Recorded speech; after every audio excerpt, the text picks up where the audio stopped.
दुआ है आप सबके लिए हमेशा, और हमेशा ये मेरी ख्वाहिश रही है। खुदा उनका शुक्र करता हूँ कि एक बार फिर मैं आपके दरमियान मौजूद हूँ, और खुदा ने मुझे मौका दिया कि खुदा की मीठी सुंदर खूबसूरत बातें आपके साथ शेयर करूँ, और हम सब मिलकर खुदा उनके कलाम में से सीखें। थोड़ा सा मैं लेट हो गया, 5-7 मिनट मेरे ख्याल में, जिसकी माजरत चाहता हूँ, लेकिन उम्मीद करता हूँ कि लोग मुझे जल्द से जल्द ज्वाइन करेंगे। मेरी ऑडियो वीडियो ठीक आ रही हो तो प्लीज़ मुझे बताइएगा। और एग्जैक्टली मुझे यस या नो करके या कुछ भी मुझे मैसेज करके ज़रूर बताइएगा। Good morning to all. Pakistan में इस वक्त शाम के 7 मेरे ख्याल में बज रहे होंगे। 7, हाँ 7 बजने चाहिए, जी हाँ। और मैं उन सब का भी नहायत शुक्रगुजार हूँ जो जो मैसेज को आगे बढ़ाते हैं, शेयर करते हैं अपने व्हाट्सएप पेज पे, या और भी सुरय कुकू ने भी हमें ज्वाइन किया लाहौर से। Welcome brother, God bless you. अगर आप लोगों ने क्रिश्चियन सॉन्ग सुनने हो, हिम सुनने हो, तो आप फेसबुक पर और यूट्यूब पर भी सुरैया कुकू का पेज आप लाइक कर सकते हैं। वहाँ पे बहुत अच्छे सिंगर है, वर्शिपर है खुदा के, और बहुत खूबसूरत गीत आप सुन सकते हैं। Thank you brother. और जल्दी से लोग मुझे और ज्वाइन कर लें तो हम बढ़ते हैं। तो भी इंतज़ार किए बगैर, क्योंकि मुझे अभी आगे भी जाना होता है, आगे चर्च अटेंड करना है, और भी संडे सबसे ज़्यादा बिजी होता है। तो एनीवे, कल नहीं परसों से, हाँ 2 दिन से मैं एक सीरीज़ देख रहा हूँ नेटफ्लिक्स पे। आप भी अगर मौका मिले तो ज़रूर देखिएगा। चोज़न के नाम से, चोज़न, हाँ चुनाव के नाम से खुदा ने आपको चुना हुआ है। क्रिश्चियन सीरीज़ है, जीसस क्राइस्ट के ऊपर सारी। अमेजिंग खूबसूरत, मुझे किसने रेकमेंड किया था तो कि ये सीरीज़ मैं देखूं, तो वाकई में मैं उन्होंने मुझसे कहा था, और मैं भी आपसे ये कह सकता हूँ कि जितनी भी आपने क्रिश्चियन मूवीज़ देखी हैं आपने, उसके अंदर से दी बेस्ट होगी ये। अगर द शैंक अगर नहीं देखी तो वो भी ज़रूर देखिएगा आप, और ये तो मस्ट है आपको देखना। चूज़न, खूबसूरत, बहुत खूबसूरत। बाइबल में जो कुछ जिस तरह से लिखा है उन सब चीज़ों को बयान करना, और बिहाइंड द स्टोरी भी जो एक जो वाक़यात हो रहे होंगे या ऐसा हो सकता है, उन चीज़ों को बयान किया गया। But very nice. तो मैं रेकमेंड करूँगा आप सब लोग देखिएगा। आज हम खुदा के कलाम में से एक हवाला, मैं आपके बल्कि एक या दो हवाले ज़्यादा आपके सामने मैं रखूँगा, और उम्मीद करता हूँ कि आप ये खुदा के कलाम के वसीले से, इस हवाले के वसीले से हमेशा की तरह आज एक बार फिर हम बरकत पाएंगे। मेरे साथ हवाला निकालिएगा मरकस नए अदनाम में, मरकस की अंजील, और उसका उसका चौथा बाब। मैंने कुछ और तैयारी की हुई थी, या मैंने सोचा हुआ था, प्लान किया था कुछ और शेयर करने को, लेकिन अभी मेरे दिल में आया और ये हवाला और ये बात, और तो मैं ईमान रखता हूँ कि खुदा उनकी तरफ से, तो मैं ये आपके साथ शेयर कर रहा हूँ। मरकस उसका चौथा बाब और उसकी 35 आयत से 39 या 40 आयत तक हम चलेंगे। उसी दिन जब शाम हुई तो उसने उनसे कहा, आओ पार चलें, झील के इस पार से दूसरे पार चलें, इस तरफ से दूसरी तरफ जाना। ये मेरे नज़दीक ये इस चीज़ को बयान करती कि एक जगह से दूसरी जगह मुंतकिल होना, कुछ वक्त के लिए या हमेशा के लिए, या एग्जाम्पल्स सेट की खुदा ने। हर चीज़ जो कुछ खुदा के कलाम में लिखा, और खुदावन के खादमीन, खुदावन के रसूल, खुदावन के नबी, खुदावन का बेटा, जो कुछ बाइबल मुकद्दस में हमसे बयान किया जा रहा है, हमसे बताया जा रहा है, वो कहीं ना कहीं किसी न किसी जगह हमारी ज़िंदगी से रिलेट करता है। हमें हमारी तरबियत के लिए, हमारी तालीम के लिए, हमारी नसीहत के लिए हमें गाइड करती है वो चीज़ें।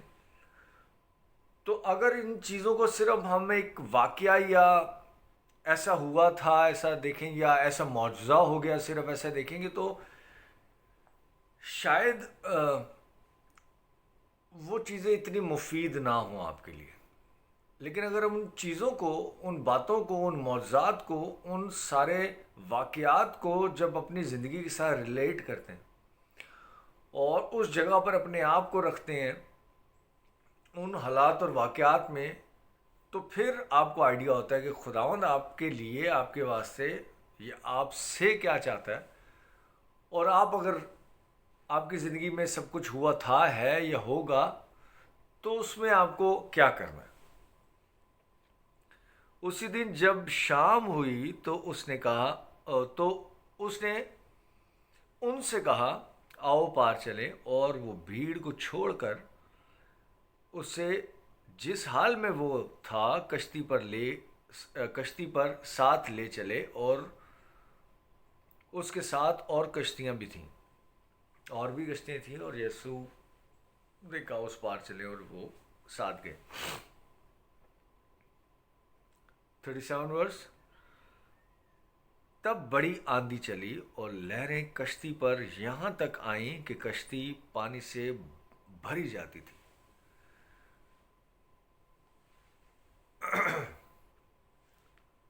हवाएं, आंधी, जिस तरफ आप जा रहे हैं उसके ऑपोजिट चीज़ें चलना शुरू हो जाएं तो पानी में लहरें बनना शुरू हो जाती हैं, और आपकी कश्ती हचकोले खाना शुरू हो जाती है। समुंदर में जब आप कभी ट्रैवल किया हो या नहीं, या आप टीवी पे देखिएगा, जिस तरफ लहरें जा रही है आप उस तरफ जाएं तो आपको फोर्स लगाने की भी ज़रूरत नहीं पड़ती, खुद ब खुद आपकी कश्ती चलती जाती है। जिस तरफ पानी जा रहा है उस तरफ आप भी बहते चले जाएंगे। लेकिन अगर आप उसके ऑपोजिट तैरना शुरू करते हैं या ऑपोजिट जाना शुरू करते हैं तो फिर कश्ती हचकोले खाती है, फोर्स लगानी पड़ती है, जान लगानी पड़ती है। तो यहाँ पर आंधी चली, लहरें आई, और यहाँ तक कि कश्ती में पानी भरना शुरू हो गया। ये दुनिया भी मेरे अजीज़ों ऐसी है। ये सिस्टम, ये हालात और वाक़यात सब के साथ, सबके जैसे अगर आप चलते हैं एक रवायत के तौर पर, तो देखने में कोई फ़र्क नहीं पड़ेगा, बल्कि आपको ऐसे लगेगा कि लाइफ इजी है, आसान लगेगी आपको। सभी ये कर रहे हैं, कोई बात नहीं। आप जैसे अगर सभी, अगर एग्जाम्पल दे रहा हूँ, मेरी बात को मत लीजिएगा, सभी फ्रॉड कर रहे हैं, आप भी कर रहे हैं, सिस्टम ही ऐसा, सभी कर रहे हैं। सभी धोखा दे रहे हैं तो हमने दे दिया तो क्या हो गया, सभी यहाँ चलता है। सभी अगर कुंडा लगा रहे हैं तो हमने भी लगा लिया, क्या हो गया, सभी रिश्वत दे रहे हैं, हमने भी कर दिया। सभी झूठ बोल रहे हैं तो हम भी बोल रहे हैं, यहाँ ऐसे ही चलता है। तो अगर उस चीज़ का एहसास ही नहीं होगा, वो लिविंग स्टाइल हो जाता है इंसान का। ये तो सभी करते हैं, कोई बात नहीं। लेकिन अगर आप जैसा सब कर रहे हैं वैसा आप नहीं करते और अपनी ज़िंदगी को खुदावन के असूलों पर, ये जैसा खुदावन चाहता है उस तरह से आप गुजारते हैं, तो आप इस रवायती दुनिया के, इस फर्जी दुनिया के, इस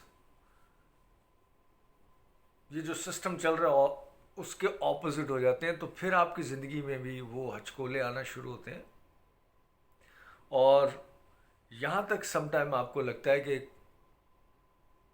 किसी भंवर में आप फंस गए, कभी कभी फाइनेंशियली तौर पर, कभी कभी इमोशनली, फिज़िकली, किसी भी तरह से। कई बार हुआ भी होगा शायद आपके साथ, मेरे साथ तो हुआ है, एक बार नहीं, पता नहीं कितनी बार हुआ। डिप्रेशन में भी चला जाता है आदमी, एंजाइटी भी हो जाती है, इन सब चीज़ों को फेस किया मैंने, और मैं दुआ करता हूँ आप ऐसा आपके साथ ना हो। खुदावंद आपको हिम्मत और ताकत दे हर तरह के हालात और वाक़यात में का मुकाबला करने का।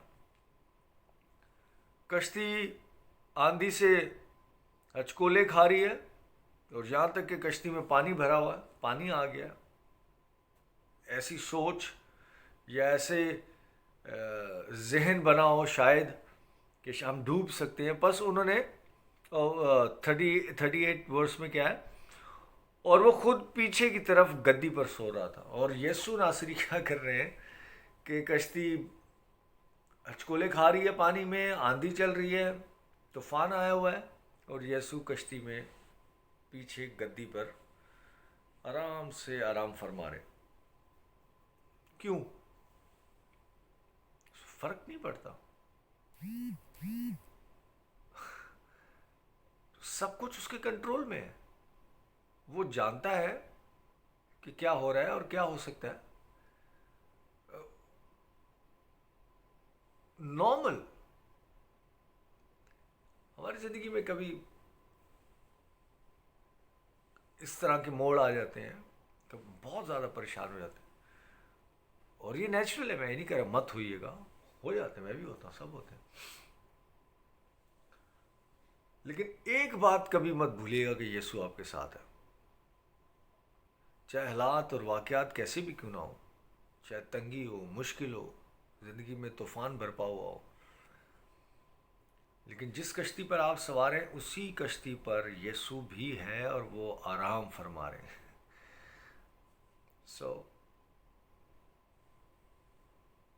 सब कुछ उसके कंट्रोल में है।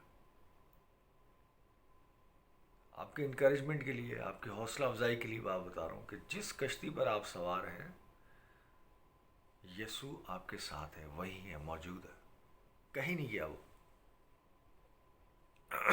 और वो खुद पीछे की तरफ गद्दी पर सो रहा था। बस उन्होंने उसे जगा कर कहा, आए उस्ताद, क्या तुझे फिक्र नहीं कि हम हलाक हो जाते हैं? सवालिया निशान आगे। फौरन अफरा तफरी मच जाती जिंदगी में। उनकी जिंदगी में भी ऐसा हो, तुझे फिक्र नहीं क्या हो रहा है, कहाँ है तू, क्या तूने अपना मुंह छुपा लिया है, या क्या तू हमसे दूर हो गया, या क्या तुझे हमारी फिक्र नहीं? मरने के करीब वक्त आ गया,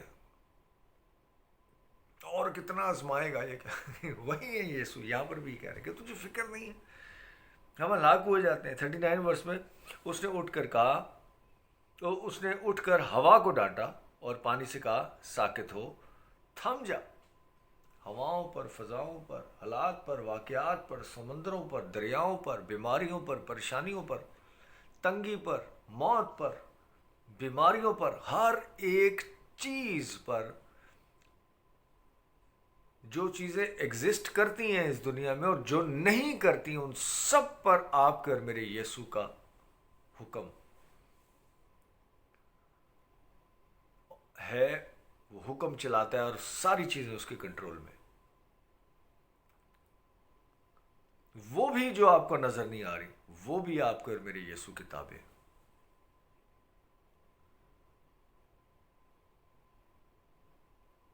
उन्होंने उसे जगा कर कहा, अहे उस्ताद, क्या तुझे फिक्र नहीं कि हम हलाक हो जाते? उसने उठकर हवा को डांटा, पानी से कहा, साकित हो, थम जा। बस हवा बंद हो गई और बड़ा अमन हो गया। अमन, पीस, सुकून, ठहराव,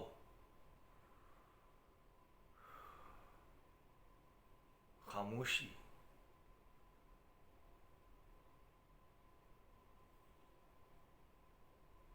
यीशु आपकी जिंदगी में यही चाहता है, इत्मीनान, सुकून, पीस, तहम्मुल, ठहराव, अफरा तफरी नहीं। आपने देखे होंगे या होगा शायद एक्सपीरियंस, अफरा तफरी हर वक्त, परेशानी, कोई भी चीज़ हो जाना उसको बड़ा बना देना और हड़बड़ी मचा देना लाइफ में, अपनी भी दूसरों की भी। सुकून से रहें, ठहराव लाइफ में रखें, और ये जान रखें कि जिस कश्ती में आप सवार हैं उसी कश्ती में आपका यीशु भी।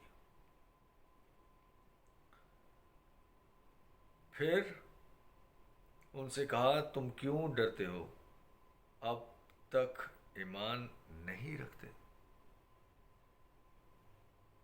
डे वन से यीशु नासरी आपकी मेरी हम सब की ज़िंदगी में काम करता रहा है, करता है और करता रहेगा, क्योंकि वो ला तब्दील खुदा है। वो तब्दील नहीं होता, वो जैसा था वैसा है और हमेशा वैसे ही रहेगा। उसके बावजूद छोटी छोटी बातों को बढ़ा चढ़ा देना, परेशान हो जाना, घबरा जाना, टेंशन में आ जाना और दूसरों को भी टेंशन देना, ये रवैया दुरुस्त नहीं। मैं नहीं कह रहा कमज़ोर ईमान है, ईमान नहीं है, ये मैं इस तरह की बात नहीं करता। लेकिन यीशु उनसे कह रहा है, क्या अब तक ईमान नहीं रखते? अब अभी तक तुम्हें यकीन नहीं आया मैं साथ हूं तुम्हारे? मैं आपसे सवाल करता हूँ, क्या अभी तक इस बात का यकीन नहीं खुदा ने कहाँ कहाँ से आपको छुड़ाया, बचाया, बनाया, संवारा? क्या कुछ नहीं किया खुदा ने, आगे भी करेगा। ये वही है। आप शायद अजीब लगे आपको बात, आप उससे प्यार करें या ना करें, वो आपसे प्यार करता है। आप उसकी कदर करें या ना, मैं नहीं कह रहा मत किया करे, कदर करनी चाहिए, क्यों नहीं करनी चाहिए, हमारा खुदा ने, लेकिन वो आपकी कदर करता है मेरे अजीज। आप उसके लिए कुछ करें ना करें, लेकिन उसने आपके लिए सब कुछ किया है और आगे को भी करता रहेगा। अनकंडीशनल मोहब्बत है उसकी, और वो कभी तब्दील नहीं हुई, ना होगी। वो है खुदा आपका, जिसकी आप वर्शिप करते हैं या जिसकी आपको वर्शिप करनी चाहिए। वो है खुदा, ऐसा है आपको खुदा जिससे आपको क्या बोलूं, अनफॉर्चुनेटली आज तक हमारे मसीही लोग भी उस खुदा को पहचान ही नहीं सके, शायद जान ही नहीं सके।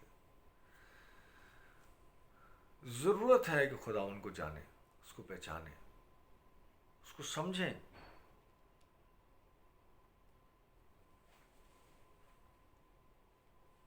तो उसके खौफ से नहीं, बल्कि उसकी मोहब्बत आप पर गालिब आ जाएगी। उससे डर कर नहीं, बल्कि उसकी मोहब्बत में, इश्क में मुब्तला हो जाएंगे आप, और उसके अलावा कोई रास्ता नहीं होगा आपके पास। जाने, सीखें, समझें खुदा, एक्सपीरियंस करें उसको, और कहीं जाने की इधर उधर ज़रूरत नहीं। आपके अंदर है खुदा, उसको एक्सपीरियंस करें। आप देखें किस तरह से वो अपने आप को रिवील करता है आप पर, हैरान दंग रह जाएंगे आप।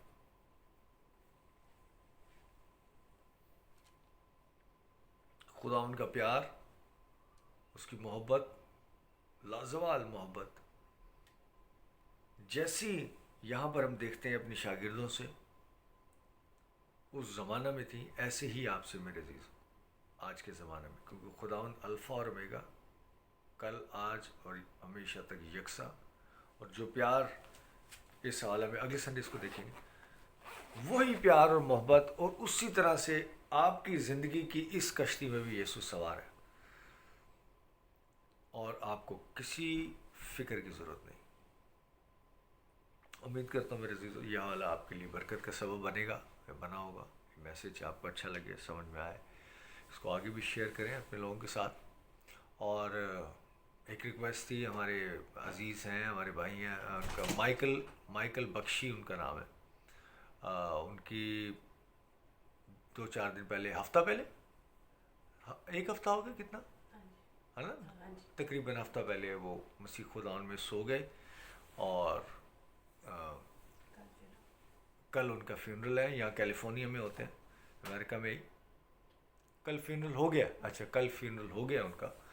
तो यहाँ कैलिफोर्निया में होते हैं उनको, उनकी फैमिली को, उनके बच्चों को, उनकी वाइफ को अपनी दुआ में रखिएगा। बल्कि हम दुआ करते भी हैं उनके लिए। और सुनीता खोकर हमारी बेटी हैं, कनाडा में होती हैं। उनका कुछ हफ्ते पहले वो बर्फ़बारी बहुत हो रही थी यहाँ पर भी, अमेरिका के भी नॉर्दर्न एरिया में। वो स्लिप कर गई थी, उनका पाँव का एंकल जो है वो फ्रैक्चर आया था, प्लास्टर लगा। उनके लिए भी, उनको भी दुआ करें ताकि खुदा उनको जो है वो जल्द से जल्द सेहतयाब करे। और आप में से और भी किसी को अगर कोई प्रे रिक्वेस्ट हो तो आप मुझे पर्सनल मैसेज भी कर सकते हैं। आप जी बोले, कोई पर्सनल मैसेज कर सकते हैं या बता सकते हैं, हम सब मिलकर उनके लिए दुआ करते हैं। लेट्स प्रे, दुआ करते हैं। अज़ीज़ खुदावन, तेरा शुक्र करते हैं प्यार के लिए, मोहब्बत के लिए, और दुआ करते हैं भाई माइकल बख्शी के पूरी फैमिली के लिए कि खुदावन वो हम पूरा ईमान रखते हैं खुदावन बाप इब्राहिम की गोद में है और वो इस दुनिया से बहुत अच्छे जगह मुकाम पर हैं। खुदावन हम दुआ करते हैं उनकी फैमिली के लिए, पीस के लिए, अमन के लिए, तसल्ली के लिए, इत्मीनान के लिए, और जो कुछ दरकार है खुदावन उस फैमिली को अपने इलाही ख़जाने से मुहैया कर। हम सुनीता खोकर के लिए दुआ करते हैं, खुदावन उसे सेहतयाब भी दे, खुदावन उसको उनको, उनके बच्चों को, उनकी फैमिली को, सबको खुदावन अपनी पनाह में रख।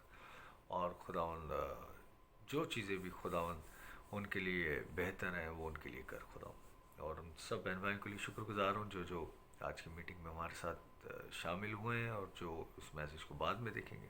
सबको बड़ी बरकत है यीशु के नाम से, आमीन। Okay guys, thank you very much. अगले संडे मिलते हैं। God bless you all, love you all.